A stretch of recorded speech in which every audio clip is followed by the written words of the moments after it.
bahaya terbesar dalam fikih adalah apa? Mengkaji fikih tidak dari ahlinya. Ya, seorang lagi ya, mengkaji fikih tidak dari apa? Ahlinya. Nah, kenapa demikian? Begini, saya beri contoh. Ilmu fikih itu tentu pertama dari Rasulullah SAW, kemudian bersanad sampai kita, atau kita sampai Rasulullah. Itu ngalami sekian ijtihad yang tidak mudah. Saya beri sekian contoh. Dulu Imam Syafi'i itu sukanya sama guru yang miskin, ya, karena rata-rata santri juga miskin, jadi mesti ngidolakan guru yang miskin, karena sesama miskinnya harus berkoalisi. Tapi akhirnya gurunya Imam Syafi'i itu miskin sekali, namanya Muslim bin Khalid Az-Zanji itu miskin, Sufyan As-Tsauri miskin, Sufyan bin Uyainah miskin.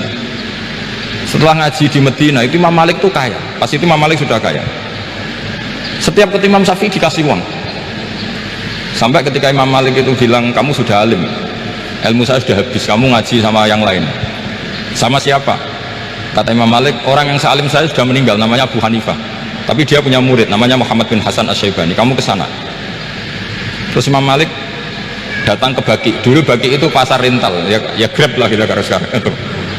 Mengumumkan siapa kafilah yang mau ke Irak, kita ya Imam Malik, dibayari sama Imam Malik, ini yang antar ke Irak, ke Muhammad bin Hasan Asy-Syaibani. Imam Malik mulai ngeper, guru saya yang miskin tidak pernah nyangoni, guru-guru saya yang kaya sering nyangoni. Mulai memasalahkan dia miskin gitu, kira-kira seperti itu, mulai masalah gitu.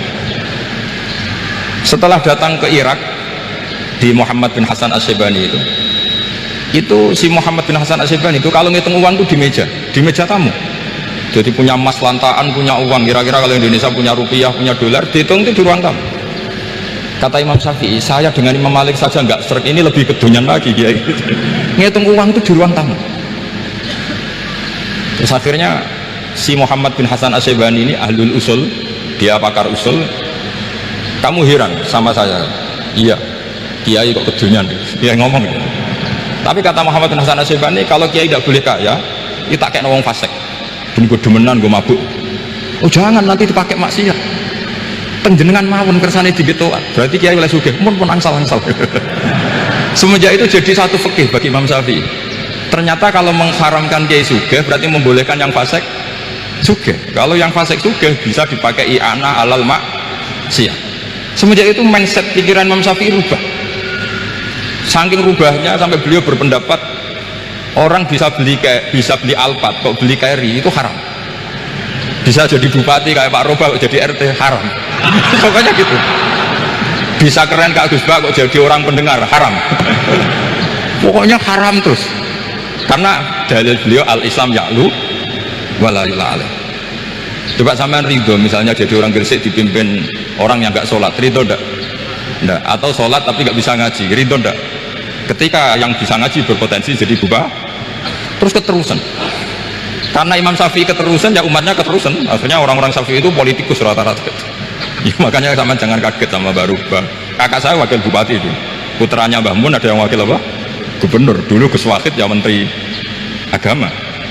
Itu asal usul dari perubahan fikih, mindset, cara berpikir Imam siapa? Syafi'i.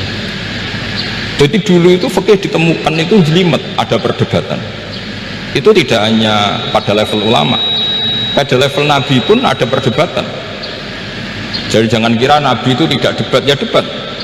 Nabi itu asal seangkatan itu mesti debat, termasuk debat dengan malaikat. Jadi kalau perlu ya debat sama apa? Karena malaikat itu kan lugu-lugu itu gak iso mikir. Karena kalau malaikat iso mikir bisa jadi rektor.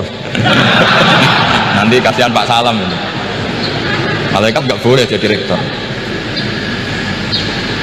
Malaikat Israel itu nggak tahu etika. Jadi beliau ketika mau membunuh, mencabut nyawanya Ibrahim datang, ya Ibrahim saya ini disuruh nyabut nyawa kamu.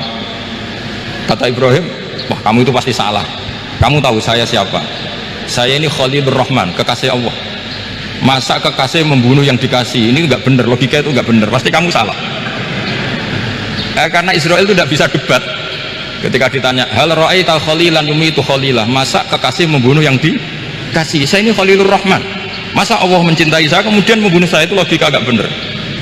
Tidak, keliru, kamu itu keliru. Israel akhirnya terbang lagi. Ya Allah, katanya logika saya ini salah.